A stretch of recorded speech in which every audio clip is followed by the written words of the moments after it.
Rome, 66 AD. On the Palatine Hill, in the golden corridors of Emperor Nero's palace, a young Greek slave receives a summons. His name is Sporus. He's perhaps 14, maybe 15 years old.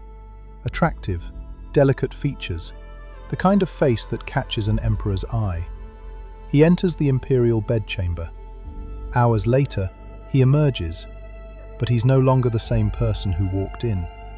He's no longer fully male. He's something Rome doesn't have a proper word for. The Greeks call him a spadon. The Romans will call him a eunuch. But what Sporus has become is something stranger, something that violates every category the Romans used to understand the world. He is neither man nor woman, neither free nor quite slave, neither living nor quite dead. Within a year, Nero will marry him in a public ceremony, with a veil, a dowry, witnesses from the Senate. Sporus will wear the robes of an empress. Nero will call him Sabina, the name of his dead wife, whom Sporus resembles. And all of Rome will watch and whisper and make jokes they don't dare say too loudly. But here's the question that matters. What did Romans actually think when their emperor did this? Not just Nero.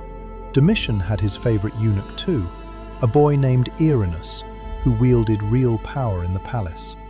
Emperor Claudius trusted a eunuch named Halotus to taste his food, and Halotus may have been the one who poisoned him. The practice of castrating slaves for imperial pleasure and service was perfectly legal in Rome, until it suddenly wasn't. Emperor Domitian banned it around 83 AD, but the ban was ignored. The practice continued, because what Romans said they believed and what they actually did were two very different things. Today, we're going to find out what Romans really thought when emperors castrated their slaves, and the answer reveals something profound about Roman civilization itself, something about power, about identity, about the gap between the values Rome proclaimed and the brutality it practiced. So what did Romans think when they saw castrated slaves serving in the imperial palace? When they heard about Nero marrying Sporus? When they passed eunuchs on the streets of Rome? The answer depends entirely on which Romans you're asking, because Rome wasn't a monolith. Different social classes, different institutions, different regions of the empire looked at the same practice and saw completely different things. The Senate saw oriental degradation and political humiliation. For the senatorial aristocracy, the old patrician families who traced their lineage back to the Republic, eunuchs represented everything that had gone wrong with Rome. Tacitus, writing in the Annals, uses language dripping with contempt when he describes imperial favorites. He calls them degradations more suitable to an oriental despot than a Roman princeps. That word, oriental, is key. To the Senate, castration wasn't a Roman practice. It was Persian, Egyptian, Asian, the kind of thing that happened in the decadent courts of the East, not in the city that had conquered the world through virtus, masculine courage, strength, the ability to reproduce and defend the state. But the Senate's horror wasn't just cultural, it was political. Eunuchs like Earinus and Sporus had something senators could never have: intimate, constant access to the emperor. Seneca might preach about the equality of all men in his philosophical letters, but when a castrated slave spent more time with the emperor than the most distinguished senator, when that eunuch could whisper in the emperor's ear at night while senators waited days for an audience, well, that was a different kind of equality. The kind that inverted the entire Roman social order. As Cassius Dio records about Nero's relationship with Sporus, the Senate watched the marriage ceremony and said nothing publicly. But privately, as Dio notes, people made jokes. The only form of resistance available to men who had lost their power, but not yet their pride. The Stoic philosophers saw a violation of human nature itself. Men like Seneca and Epictetus had a philosophical framework that made castration particularly horrifying. Stoics believed humans should live kata physin, according to nature. We were born with certain capacities, certain physical forms, and to mutilate those was to attack the very essence of what made us rational beings capable of virtue. Epictetus, in his discourses, addresses eunuchs directly. What then is a eunuch, a man maimed and who cannot reproduce? To what end? That he may be thought safe in the women's quarters. For the Stoics, this was the ultimate degradation, not just physical but metaphysical. A eunuch couldn't exercise complete self-sufficiency, couldn't live independently, would always be dependent on a master. Autarkeia, self-sufficiency, was impossible for someone who'd been deliberately broken. But here's the painful irony. Seneca, who wrote those beautiful letters about the equality of slaves and the shared humanity of all people, was Nero's tutor.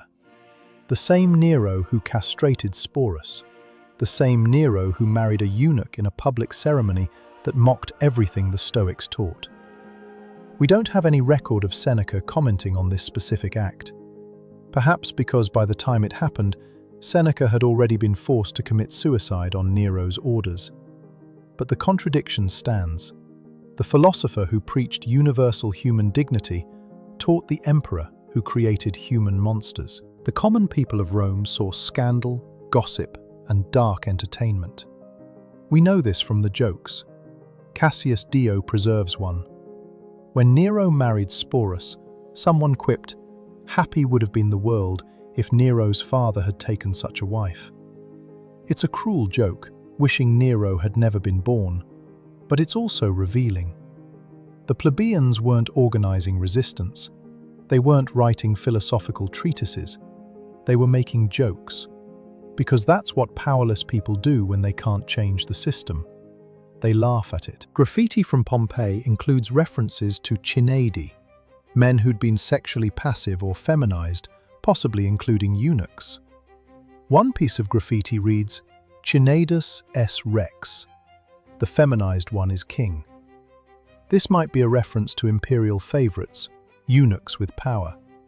The tone is mocking but also envious. These castrated slaves lived in palaces.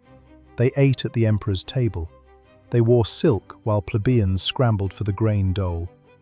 The common people could laugh at them, but they couldn't ignore the fact that a mutilated slave had more material comfort than a freeborn Roman citizen working in the forum. The imperial household saw opportunity and threat in equal measure.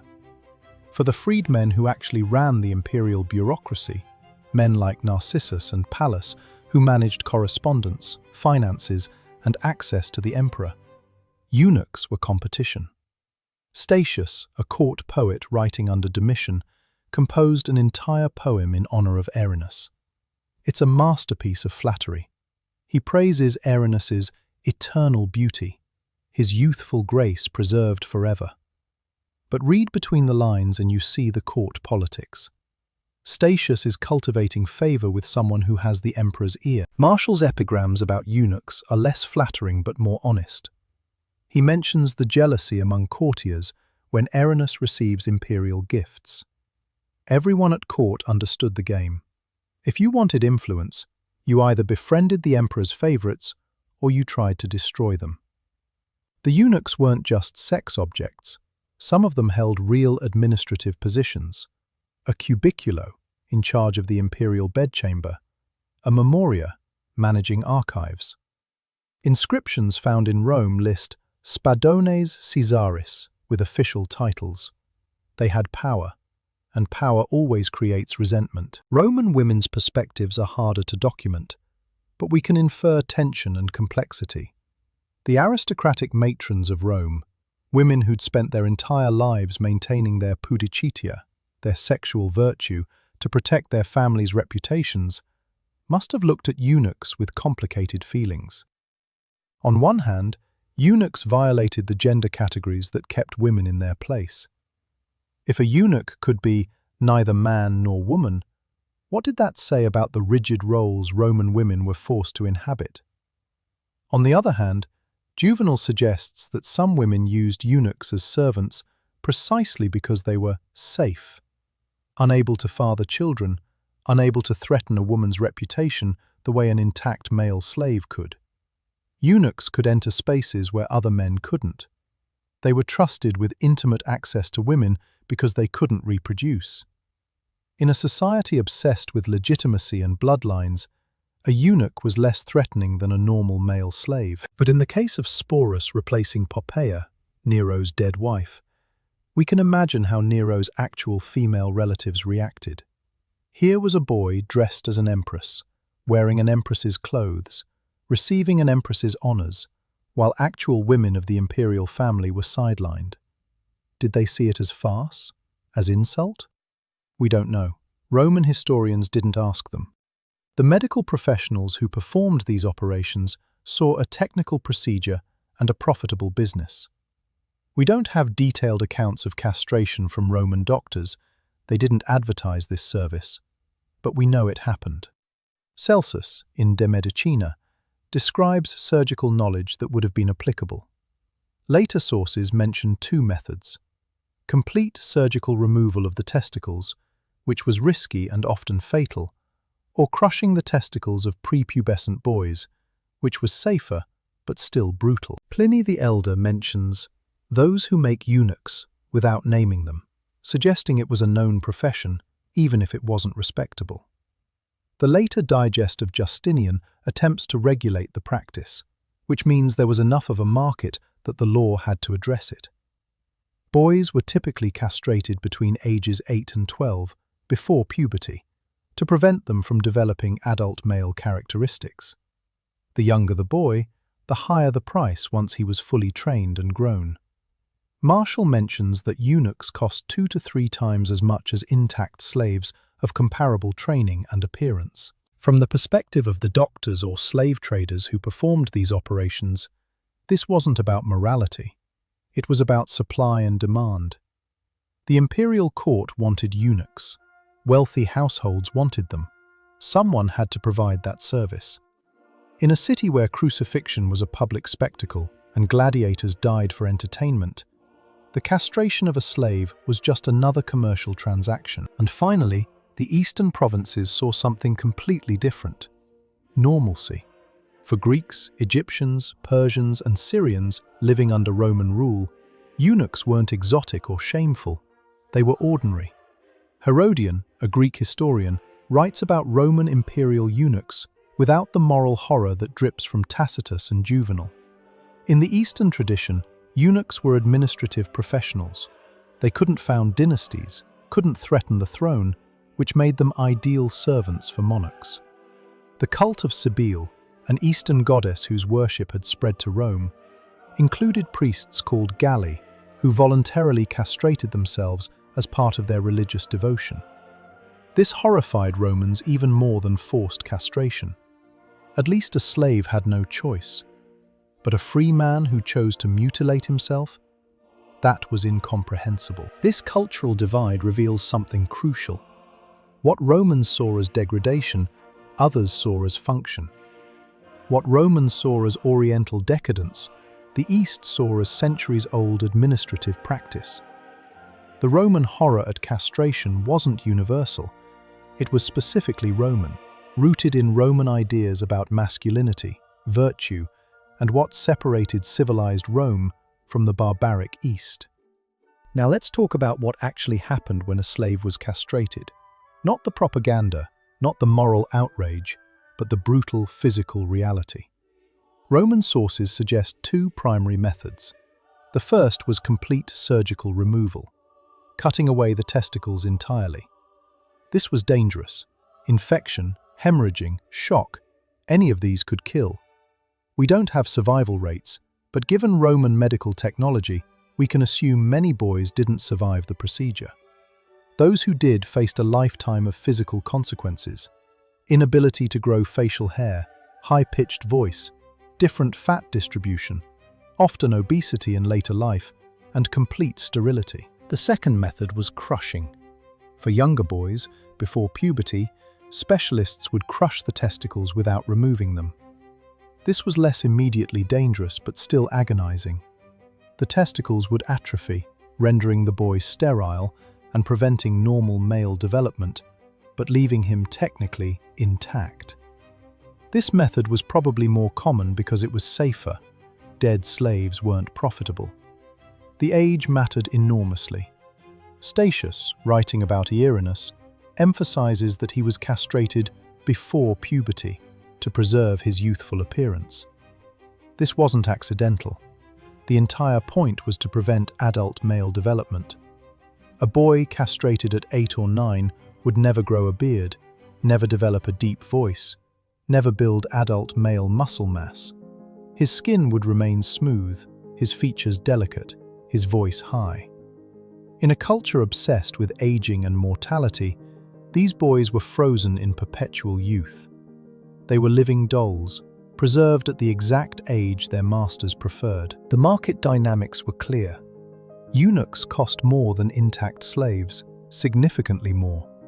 Martial mentions this in his epigrams, and the Digest confirms it in legal discussions of slave prices. The reason was simple economics, supply and demand. Creating a eunuch required risk, skill, and timing. Many boys died in the process. Those who survived and grew into attractive young men were rare commodities. Add the exotic appeal, the fact that wealthy Romans were importing Eastern customs, and you have luxury goods. Where did these slaves come from? Primarily the East, Greece, Asia Minor, Syria, Egypt. Some were born into slavery. Others were captured in war or sold by desperate families. The slave trade was efficient. If there was demand, suppliers would meet it, and the demand was real. Not just from emperors, though imperial demand drove the market, but from wealthy aristocrats who wanted safe servants for their wives and daughters, from households that valued the exotic cash of owning something rare. But here's what makes this system particularly cruel. The boys themselves had no choice and no voice. We'll never read a diary from Sporus describing what it felt like. We'll never hear Earinus's own account of his castration. They were slaves. Their bodies weren't theirs to control. And after castration, they were something less than slaves in Roman eyes. They were manufactured objects, created for specific purposes. The procedure itself was probably performed by Greek doctors or Eastern specialists. Romans might condemn the practice philosophically, but they didn't develop the medical expertise themselves. They imported it along with the practice. This is important because it reinforces the Roman perception that castration was foreign, not truly Roman, even as it became embedded in Roman imperial culture. Let's look at 3 specific individuals. 3 boys who became eunuchs. 3 different stories that reveal how this practice actually functioned in Rome. Sporus, the replacement wife. In 65 AD, Nero's wife Poppaea Sabina died. According to Suetonius, Nero kicked her while she was pregnant, killing both her and the unborn child. Nero, who'd famously killed his mother, his first wife, and countless senators, was distraught. Not because he felt guilt, Suetonius makes that clear, but because he genuinely mourned Poppaea. Then he met Sporus, a young Greek slave, probably 14 or 15, who looked remarkably like Poppaea. Same delicate features, same colouring. Nero saw a solution to his grief. He would recreate what he'd lost. Around 66 AD, Nero ordered Sporus castrated. The following year in Greece, Nero married him. Not in a private ceremony, not in secret, in public, with all the traditional Roman wedding customs. Sporus wore the bridal veil, the flammeum. There was a dowry. There were witnesses from the Senate, from the imperial household. Nero called him Sabina, Poppaea's name. He dressed Sporus in empress's clothes and treated him as his wife in public. Cassius Dio records what Romans thought. They made jokes, but they also watched, fascinated and horrified. Here was the Emperor of Rome, the most powerful man in the world, publicly declaring that a castrated slave was his legitimate spouse. It was a category violation so profound that Romans didn't have language for it. Was this marriage? It couldn't be. Roman marriage required the capacity to produce legitimate children. Was this slavery? It couldn't be. Nero treated Sporus as an equal, at least publicly. Was Sporus male or female?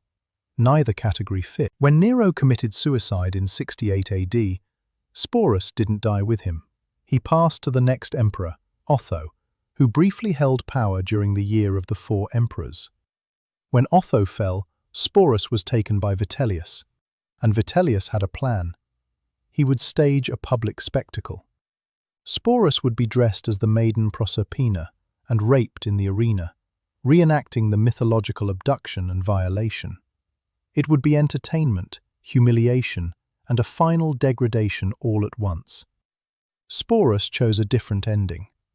According to Aurelius Victor, he committed suicide rather than face that fate. He'd survived castration, survived being Nero's wife, survived 2 imperial transitions. But he wouldn't survive being turned into a public rape victim for Rome's amusement. In that final choice, suicide, Sporus exercised the only agency he had left. Earinus, the bureaucrat. Earinus's story is quieter, but in some ways more revealing. Under Emperor Domitian, Earinus served as a cubiculo, in charge of the emperor's bedchamber. This was a real administrative position with real power. The person who controlled access to the emperor's private chambers controlled who spoke to the emperor, when, and under what circumstances. Statius wrote an entire poem honoring Earinus. It's full of the flowery language you'd expect from a court poet. Eternal youth, beauty preserved, grace that time cannot touch. But it also makes clear that Earinus had influence. Martial's epigrams mention gifts the emperor gave Earinus, the jealousy of other courtiers, the careful dance of flattery required to stay in favour. An inscription found in Rome, CIL 6.8959, marks Earinus's tomb. It identifies him as Earinus, spadon, Earinus, eunuch. The fact that he merited a tomb, that his status was recorded, that he's named in poetry and epigrams, tells us something. He mattered. Not as much as a senator, not with the same dignity, but he had a place in Roman society that other slaves didn't. Unlike Sporus, Earinus apparently survived his emperor. The tomb inscription suggests he lived beyond Domitian's assassination in 96 AD. We don't know how long or what his life looked like after the emperor who'd favoured him was dead. But the fact that he had a tomb at all, that his name was preserved, suggests he accumulated enough wealth and status to secure some kind of comfortable ending. Earinus's case shows that not all imperial eunuchs were tragic figures of sexual exploitation. Some wielded administrative power, some accumulated wealth, some survived the dangerous game of court politics. This doesn't make the system less horrifying. Earinus was still a castrated slave, still had no choice in what happened to his body.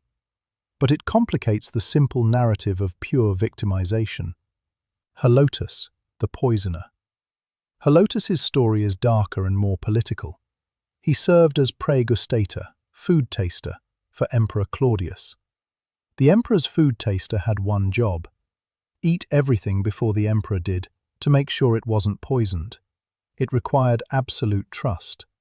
The emperor was literally putting his life in the taster's hands, which makes what happened next particularly significant. In 54 AD, Claudius died. Tacitus, Suetonius, and later sources agree he was poisoned. The primary suspect was Agrippina the Younger, Claudius's wife, who wanted her son Nero to become emperor. But who actually administered the poison? Multiple sources name Halotus, the trusted eunuch, the man Claudius relied on to protect him from poison, may have been the one who killed him. Juvenal later referenced Halotus as a symbol of eunuch power, the castrated slave who could kill an emperor. Whether Halotus acted on his own initiative or was forced by Agrippina, we don't know. But the fact that a eunuch had both the access and the trust required to poison an emperor reveals something crucial. These weren't just sexual playthings. They were intimate servants with lethal proximity to power. Halotus survived Claudius's death. Nero kept him on, perhaps because Nero was grateful for his mother's successful coup, or perhaps because Nero understood that Halotus's skills were valuable. A eunuch who could kill an emperor discreetly was worth keeping alive. 3 eunuchs, 3 different outcomes. Sporus chose death over final humiliation. Earinus accumulated wealth and status. Halotus became a political assassin. Together, they show that imperial eunuch wasn't a single role or fate. It was a position that could encompass tragedy, power, survival, and violence, often all at once. So what does all this tell us about Rome? What does the practice of castrating slaves, and the complex Roman reactions to it, reveal about Roman civilization itself? First, Romans didn't condemn castration because it was cruel. They condemned it because it was oriental. This is crucial to understand. Rome practiced extraordinary cruelty. Crucifixion, one of the most agonizing deaths ever invented, was a standard punishment. Gladiatorial games killed thousands for entertainment. The exposure of unwanted infants was legal and common. Torture of slaves was routine in legal proceedings. But castration? That was different. Not because it was more painful, not because it was more deadly, but because it was foreign. Pliny the Elder calls it detestable and imported from foreign nations. Tacitus uses the language of Oriental despotism. The Senate's horror wasn't humanitarian, it was cultural. Castration represented the Orientalization of Rome, the replacement of Roman virtus with Eastern decadence. This tells us something profound about how moral outrage actually works. It's not always about the act itself, it's about what the act symbolizes. Romans could watch a man die slowly on a cross and feel nothing. But a eunuch in the imperial palace, that threatened their identity as Romans, their sense of what separated civilized Rome from the barbaric, feminized East. Second, eunuchs had power precisely because they had no future. This seems paradoxical, but it's the key to understanding why the practice persisted despite legal bans. A eunuch couldn't found a dynasty, couldn't have heirs, couldn't aspire to the throne. This made them structurally more trustworthy than intact men with dynastic ambitions. Think about Halotus, the food taster. Claudius put his life in Halotus's hands every day. Would Claudius have trusted an intact male slave the same way? Probably not. An intact slave could imagine a future where he escaped, where he founded a family, where his children might be free. A eunuch had no such future. His only path to security was loyalty to his current master. This is the dark logic of absolutism. The more absolute the power, the more the ruler needs servants who cannot threaten that power. Eunuchs were ideal servants for emperors because they were permanently dependent. They'd been deliberately broken to ensure that dependence. Later, in the Byzantine Empire, eunuchs rose to become generals, admirals, prime ministers, positions of tremendous power. Why? Because they couldn't seize the throne for themselves. They could be trusted with armies because they couldn't use those armies to found their own dynasties. The Roman Empire was moving toward that model. The practice persisted not despite being illegal, but because it served a function that the imperial system required. Third, the real horror wasn't the knife, it was the category violation. Romans organized their entire society around rigid categories: slave or free, male or female, Roman or foreign. These weren't just social distinctions, they were fundamental to how Romans understood the universe. A eunuch destroyed those categories. Was he male? Not fully. He couldn't perform the masculine role in sex, couldn't reproduce, couldn't grow a beard. Was he female? Clearly not. He wasn't born female, couldn't bear children, didn't have female anatomy. Was he slave? Legally, yes, but eunuchs like Earinus wielded more power than many free citizens. Was he Roman? Only if you counted slaves as Roman, which philosophically some Romans did, but practically most didn't. The marriage between Nero and Sporus was so disturbing not because of what it was, but because of what it couldn't be. If Sporus was male, this was homosexuality. But Rome categorized sex as active-passive, not hetero-homo, so that framework didn't quite fit. If Sporus was female, as Nero was treating him, then the marriage made sense structurally. But Sporus clearly wasn't female by birth. The relationship existed in a categorical void that made Romans deeply uncomfortable. This is why Pseudo-Lucian called Sporus a manufactured monster. Not because he was ugly or evil, but because he was category-breaking. Monsters, in ancient thought, were beings that violated natural categories. Creatures that were part human, part animal, things that shouldn't exist. In that sense, eunuchs were monsters, human-made violations of natural order. Fourth, the silence of the victims is the loudest sound in Roman history.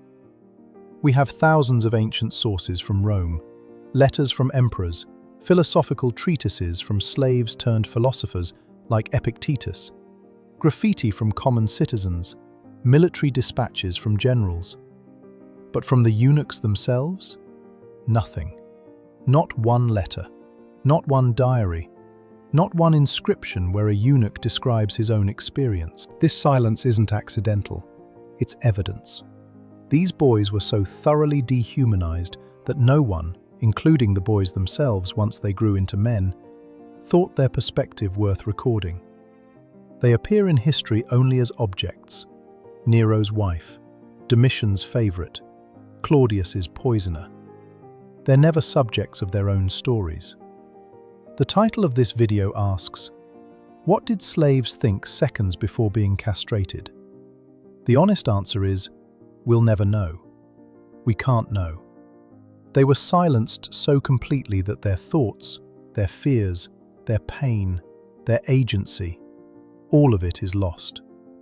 And that loss itself is evidence of how complete their dehumanization was. In modern terms, we'd call this erasure, the systematic removal of a group's voice from the historical record. The eunuchs of Imperial Rome were erased so thoroughly that we can reconstruct their lives only through the eyes of their masters, their abusers, and the poets who mocked them. That erasure is itself an answer to the question of what Romans thought. They thought these boys didn't deserve to be heard. Roman civilization was built on contradictions that it never fully resolved. The practice of castrating slaves reveals three of those contradictions with particular clarity. Contradiction 1. Rome condemned castration but practiced it anyway. Domitian banned castration around 83 AD. The law was clear. Castrating a male was illegal. But Domitian himself had Earinus. The ban had no enforcement mechanism, no punishment for violators. It was a symbolic gesture, a statement of values that Rome didn't actually uphold. This pattern repeated throughout Roman history. Rome had laws against luxury and excess, sumptuary laws designed to preserve Roman simplicity. Romans ignored them. Rome had laws about marriage and morality, the Augustan marriage laws that penalized adultery. The emperors themselves violated them routinely.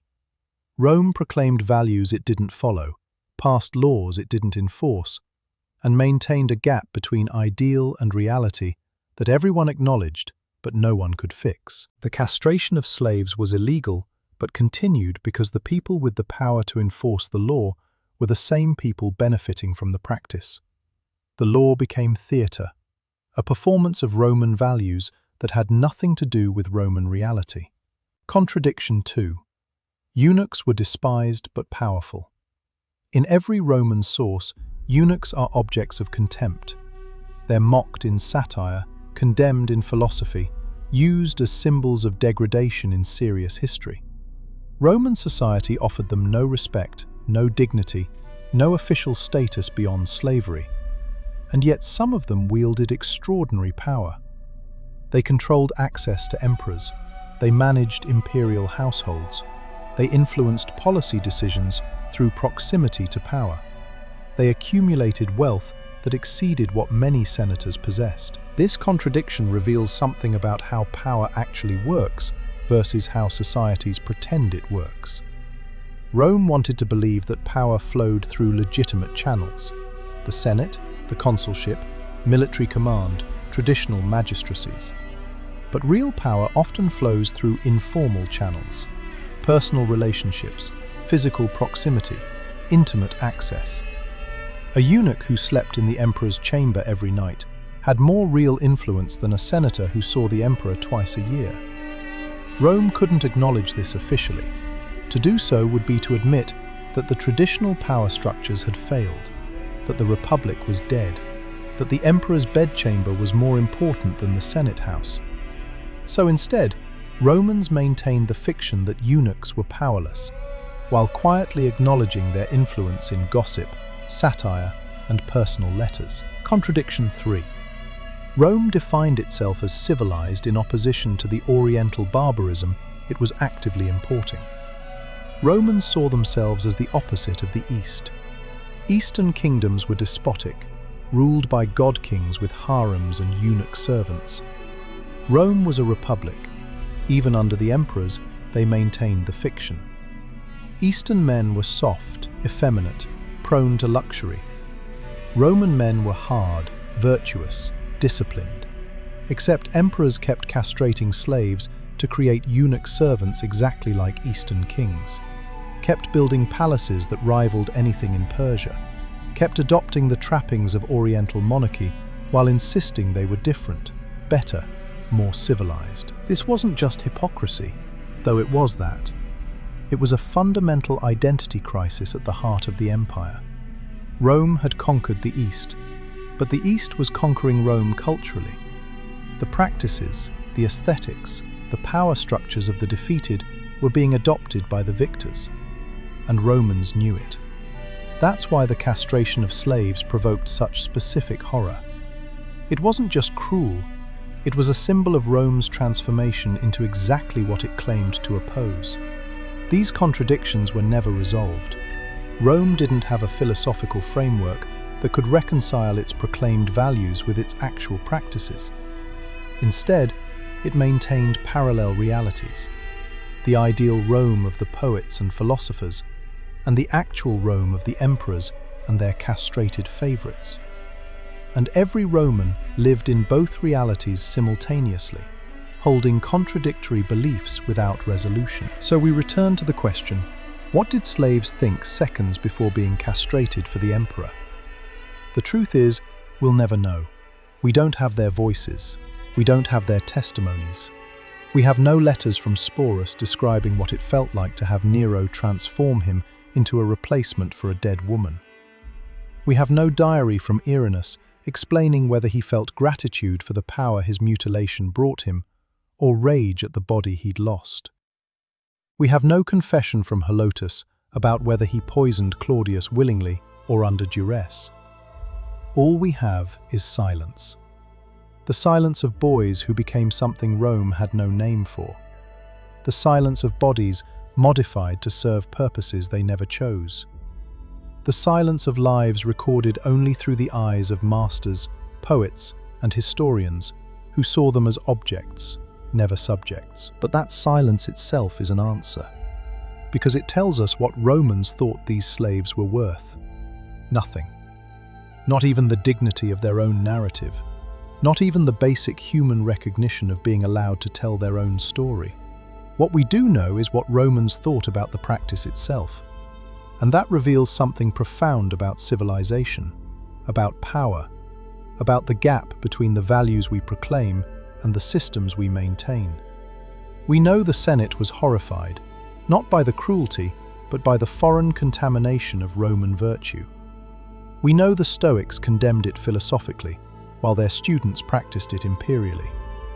We know the common people made jokes, while privately envying the eunuchs' access to luxury.